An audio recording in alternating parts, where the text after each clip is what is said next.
Hey everyone, I'm showing my screen for this quick sync. So we have two things waiting for us in the queue. I don't know if we have any other updates at this point, so we'll just focus on focus on these two PRs. Okay. So let's jump to that. Oops, not this one. Right. So I just Paul, I see you here, and I see you just answered my question here.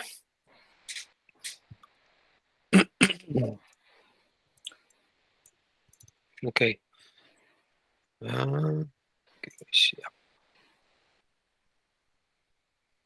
Okay. So what I'm trying to understand is if maybe we have an issue anyway, right? I wanted to make sure that.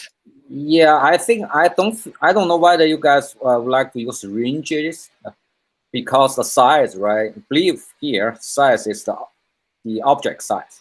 Okay, so I'm not sure, why you have based on content range to do that. That's not my changes. That's just part of existing change. Okay.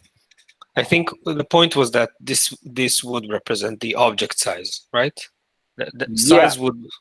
And then what happened is that we always pushed size as the content length for the response as well. That was the so that's the logical failure. What you're saying, right? Yeah. I see. So then like yeah, there's a response. Always use size to set content length. Yeah. Okay, so now we have both in the response, and we can separate between the two. I see. Yeah. Mm-hmm. Okay, and the question is if we need to update any other of the namespaces for that to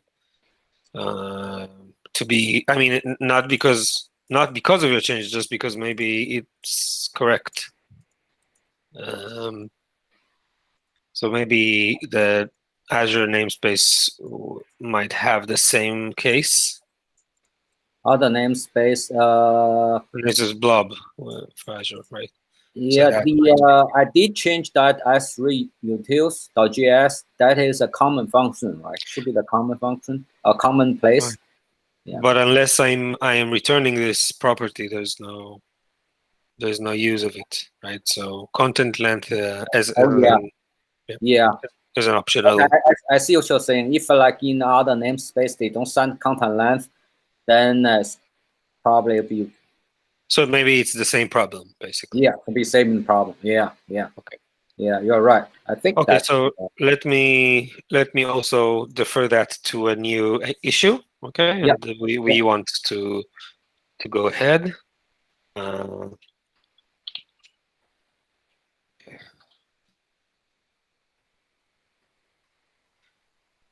Okay, and I think this is it, right? This was the previous one. Yeah. Sorry, Guy, for interrupting, but just a small thing about the code that you just reviewed. Mm-hmm. The actual change is trying to verify if something is undefined by using the equality operator. This is not the way to do it. You need to do a type of, this will fail in some simple instances. Where do you mean, in content range here? The number no, just go a little bit above in the actual change. The plus. Okay. Yes. Yeah. Here. You can see it's do object MD content length equal undefined. You shouldn't check undefined like that. I should have put a comment on that. I see. So yes, I agree. I think it's. I mean, I think, Paul, we are trying to walk on this, in between these eggshells. But JavaScript has its quirks. But the point is, what we're trying to get unified is that we are less sensitive to those quirks. I think those quirks. I think that's the intention. So we try to be less explicit on saying I am undefined explicitly or not explicitly undefined, but just am I false or true in that sense. And then I'm not really sensitive to these. But when it comes to numbers, still there's the opposite direction, which is what about 0? Is 0 a valid thing or not? And then what I think we are saying is we prefer to make that the exclusion, right? To identify 0 specifically in these cases. I think. Guy and Paul, in any case, Or type. Sorry, everything you said is correct, but specifically the line that I mentioned is just wrong, because if you have a variable name undefined, it will not even be falsy. This is just wrong statement. I don't again. Case of checking false. Again. So okay, sorry. So again, can you explain? So if I have a what? Undefined is not a reserved word in JavaScript, and this is a known issue, because undefined can be redefined in any module that we used. This is why you never check equality with undefined. No, it's not. I don't see the problem in strict mode. It's not a problem at all.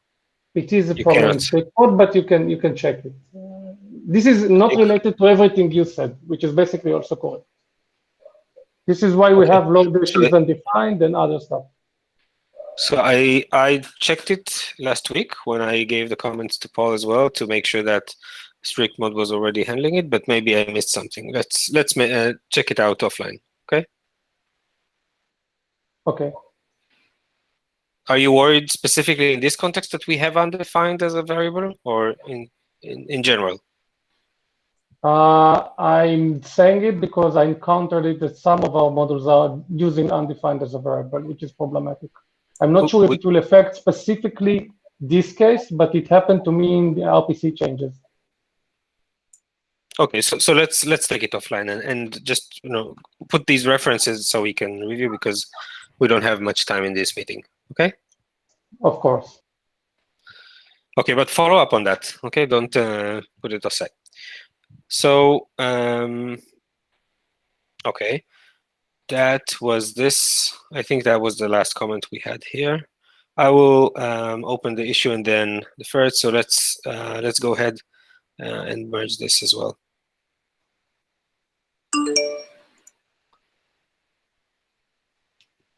And I think, okay. So we are down to last one. So this one is the same one. Your screen dropped. I cannot see your screen, Guy. Oh, right. I'm sorry. I closed the tab.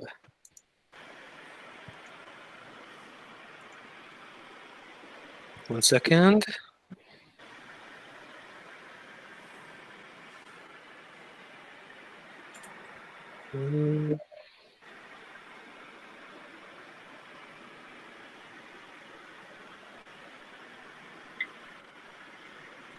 Gosh, 1 second. Sorry.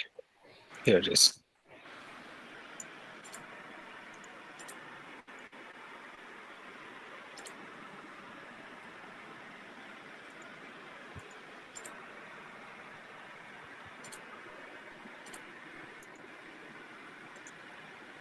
Okay.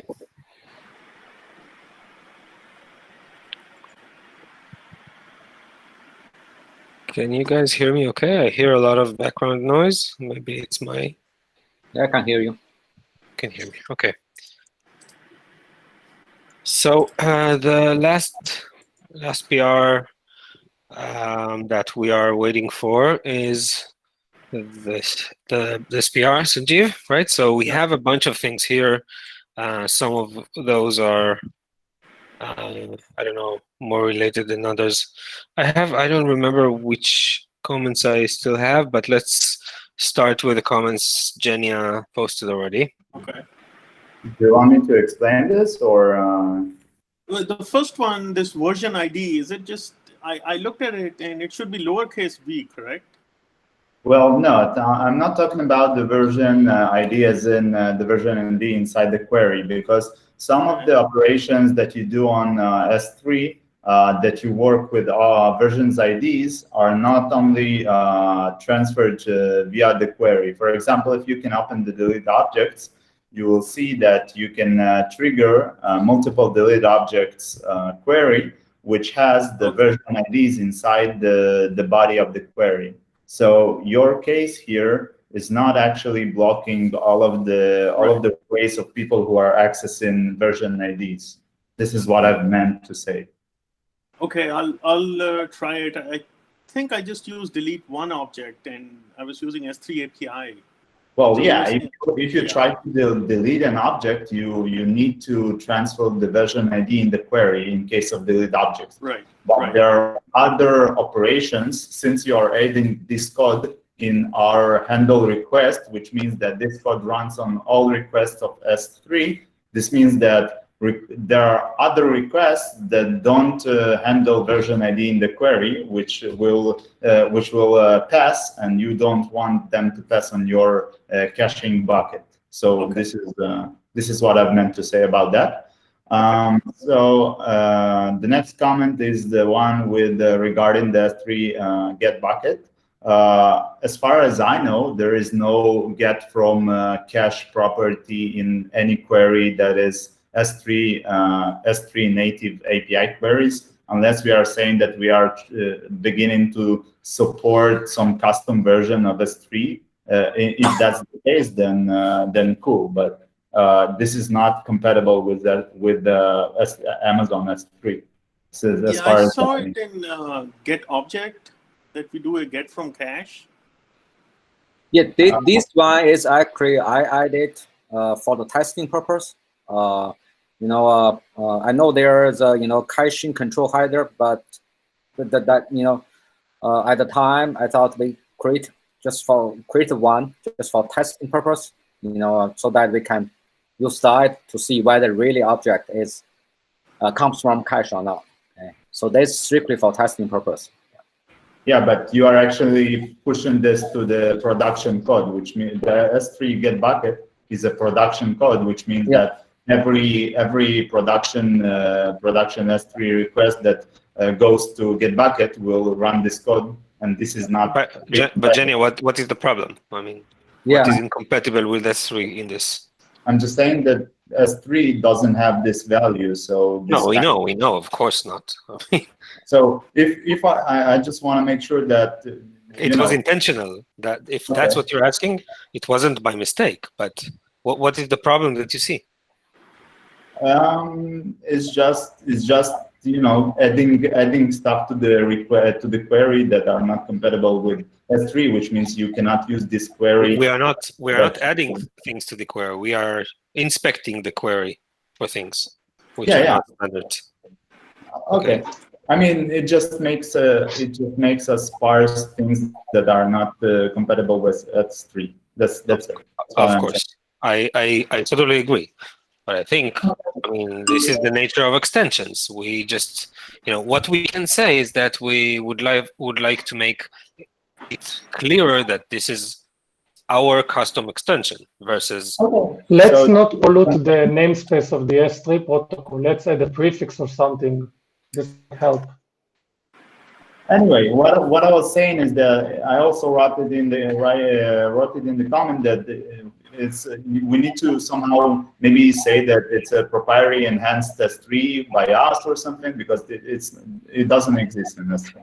This is what I was trying to say.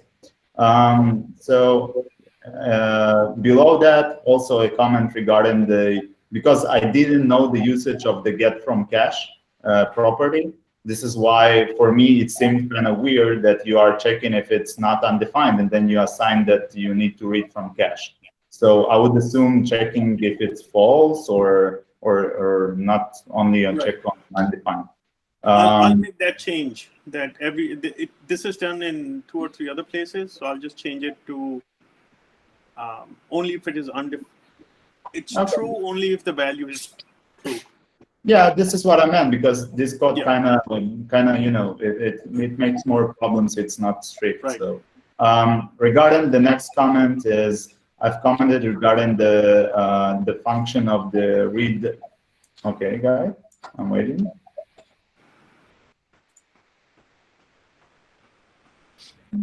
Okay. This one I fixed. The namespace dot caching, this one I fixed. Because in It's the throwing an PR, exception every time. Yeah. you need to update the PR then, because Yeah, in the PR I will update the PR. Yes. Okay. So I also have other things that I need to review because I didn't have much time to review all of the PR. So there are a couple of files, the namespace cache and the namespace S3, that I need to review that I didn't review. But except that, this is what I found.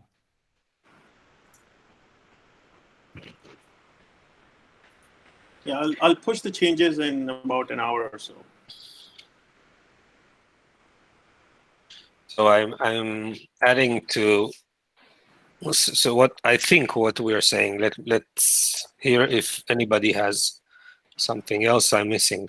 But I think what we're trying to say here is this: we are adding a new option. That's okay, but we at least need to be giving it some prefix and think about how do we send it, right? So how is it easy enough for us to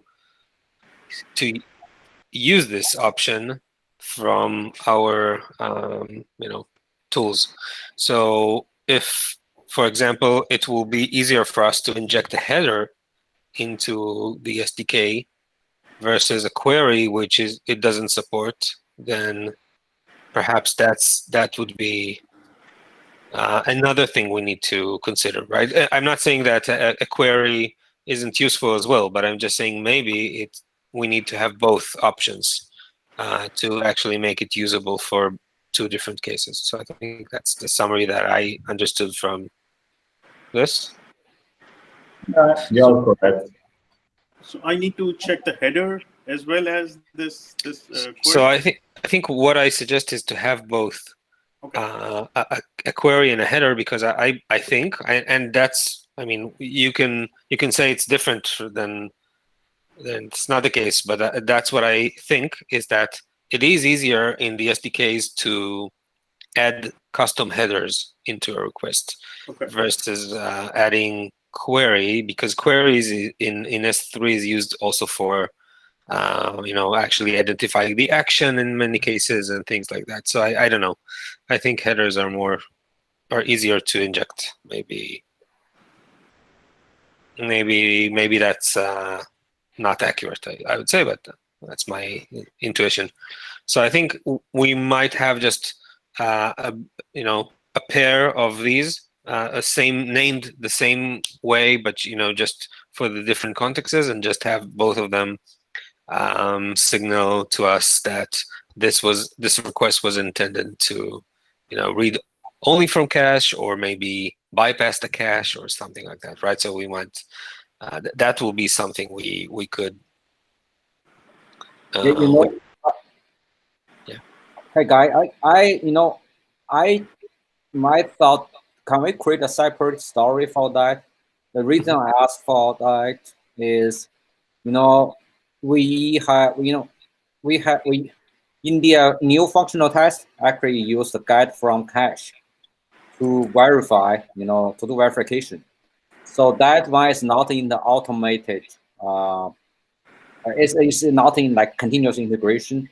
And then I don't know whether Sanjeev has time, knows how to run it. I will take time to run. There will be a lot of places to change. That's what I'm saying. So probably, it will be, if it's possible, I think we probably it'll be better to create another, story or issue, just address this get from cache one. Otherwise, there probably a lot of, I would say probably not a lot of changes. So I agree. I don't think we want to solve everything now. I want to just decide on what seems reasonable as a direction, so that we know what sort of to write in the issue. But that's the intention of the discussion, I think. Yeah, as I mentioned, I look at use cache control header to support that, but to support all the cache control functions, there's a lot of efforts. That's one of the reason, I invented, I created this guide from cache just purely for testing purpose. So from long run, probably we should look at cache control header. Okay. Use that. Then, but that's not just simple. A simple change. Probably we have to figure out, what percentage of support we need to do. Okay, I see. But do you think cache control as a feature on its own is capable enough to do all of the things like bypassing cache versus invalidating cache, maybe prefetching things? I would just well, I think HTTP is very evolved in this case, but yeah, it's not the same. Well, yeah, it is. It's similar, but it's a little bit of different use cases in many cases. Anyway, I think you're right. Cache control is a good start. What about skipping cache control and doing a custom header, an X header, just because it's a different use case here of caching? HTTP cache control, it's much broader, and I think this is the reason why the hesitation to implement it. But if we'll do an X header, a custom header, just to conform to the way we understand what we want to do with the cache, it might be a better solution and a quicker solution. Why better?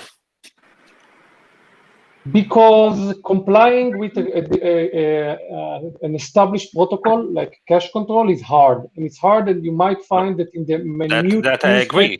But why is it better to do it this way? Because I think you need. My understanding is that it's not, even if you take part of the protocol and decide that you want to implement it, it might not fit the exact use case that you want, and this need to be checked. I agree. Again, then you start with versioning. What happened with HTTP 2 point something and HTTP 1.1, and they change the meaning of it, and all of that. So I think that this might be more hurdle than what we should do, at least at this moment.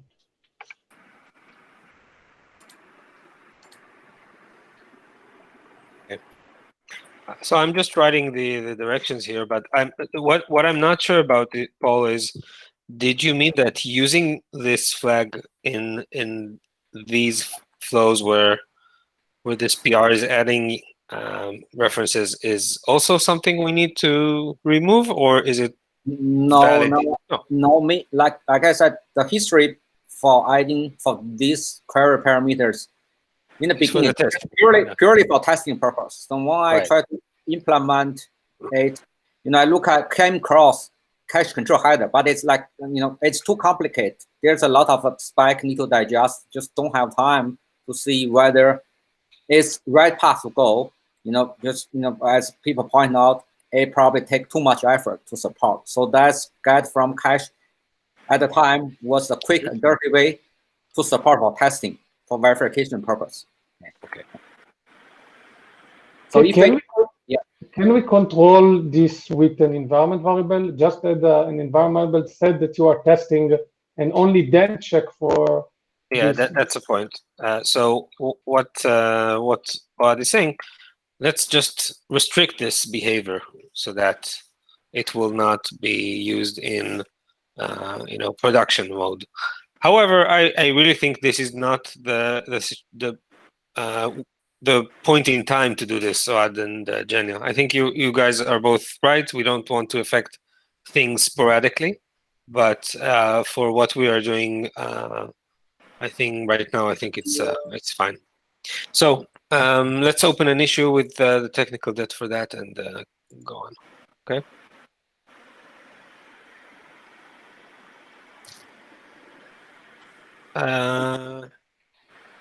Okay. So version IDs. Did you understand the point about it? What's the resolution? Okay. Okay. So I added 2 other comments here. Let me see how much time we have. So we don't have much time.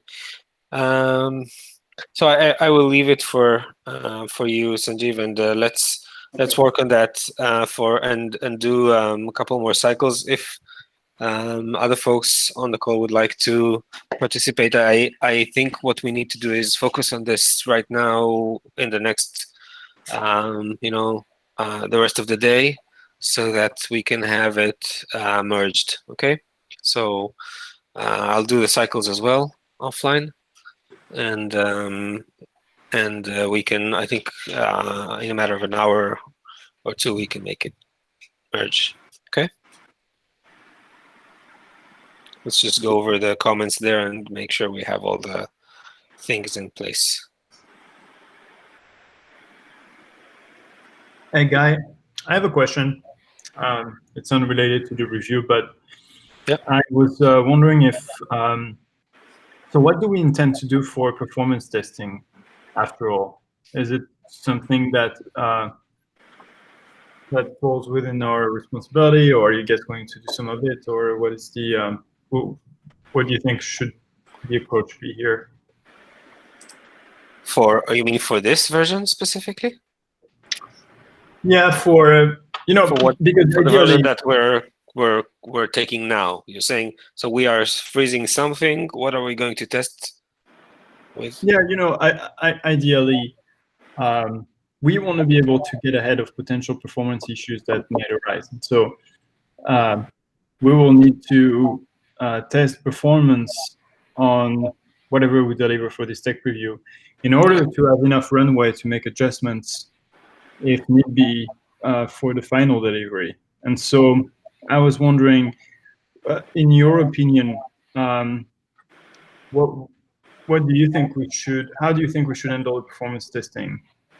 Yeah, so we had, first of all, it wasn't discussed in this forum as well, but I think we did have some discussions on development, testing. So do you want us to recall that, or do you mean on top of it, or do you want me to recall that idea about what development performance test should look like?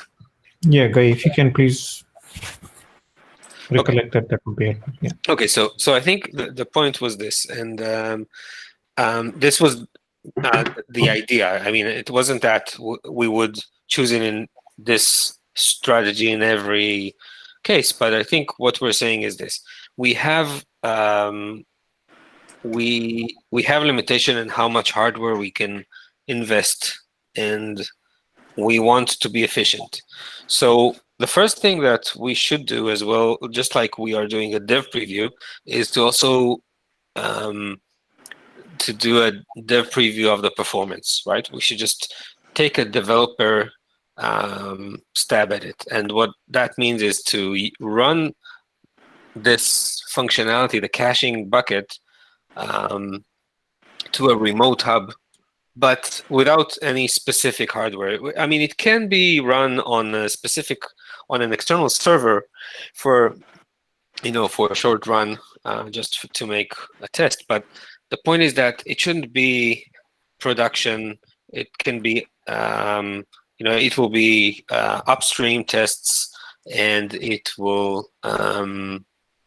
It won't have any specific hardware or high performance caching layer capabilities. So what we're testing here is that functionality works, that if I am over the internet and I'm paying some hundreds of milliseconds to get anything from my hub, right, then I can beat that using our implementation with my virtualized local storage. I mean, it's not going to be fast, dedicated storage, but it just needs to work. I mean, I just need to be able to read from my storage relatively fast, and not, doesn't need to be ultra fast.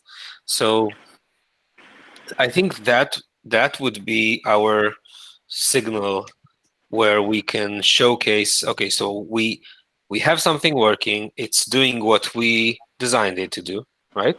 And from this point on, we need a team that has some more resources to take it to the next step. And it's also bound to a little bit of specification of systems and what makes more sense, what is the workload. So it's more complex. I think that's where we don't know exactly how this will roll out, but I think what we need to do is this, right? What we described. Make sense?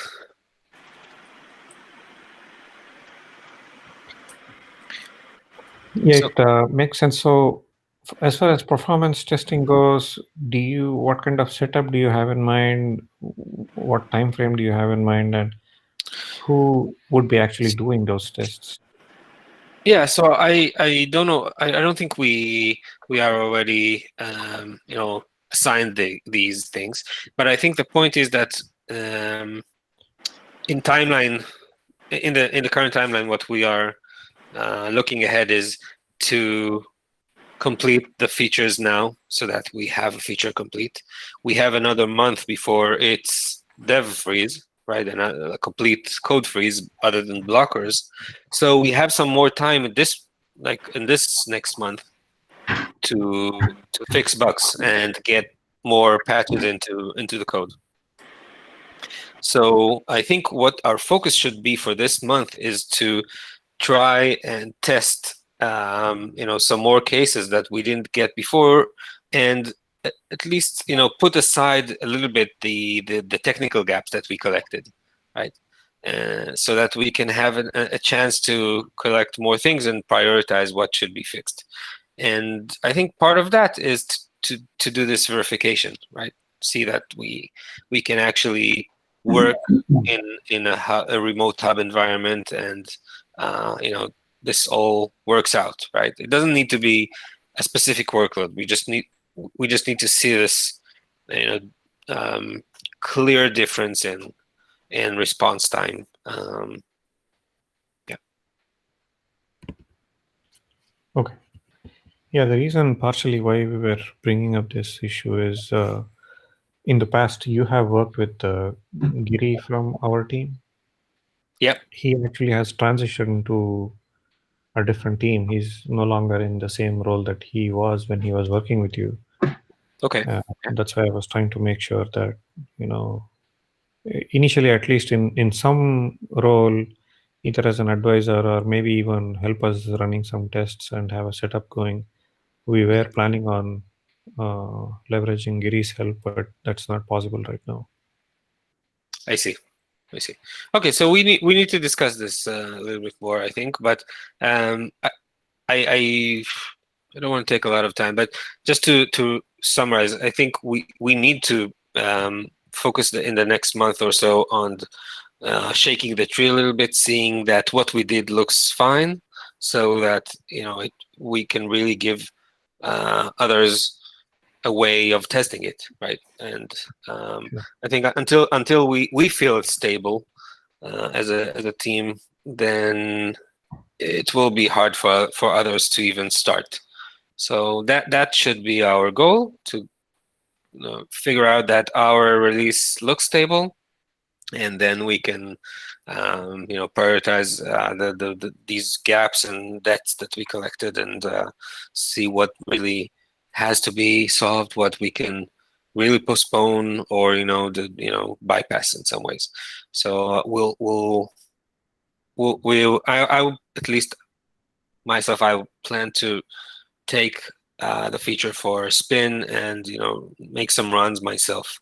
But it's not going to be more than creating a demo, recording some content for documentation, and initial results, right? But we will need to probably make some fixes, repeat that once or twice. I expect it will take probably a week or probably more, around 2, to get these things, get the version working well enough so that the results make sense. Sure. If I understand right, September 15th is when the dev freeze is, right? Up until that time, we still have. Right. Okay. Exactly. September 15th, and that's where the code becomes only frozen for blockers. So yeah. Understood. Okay. Thank you, guys. Yeah. Okay, so we'll continue the work. Sanjeev, is that just give me an act that you will be available in the next hour or two. Yeah, I'll make the existing changes and update the pull request and also rebase it. Cool. Okay, so we'll connect over the PR and okay, folks. Thank you. Okay, thank you. Let's wrap up. Bye. Bye, everyone.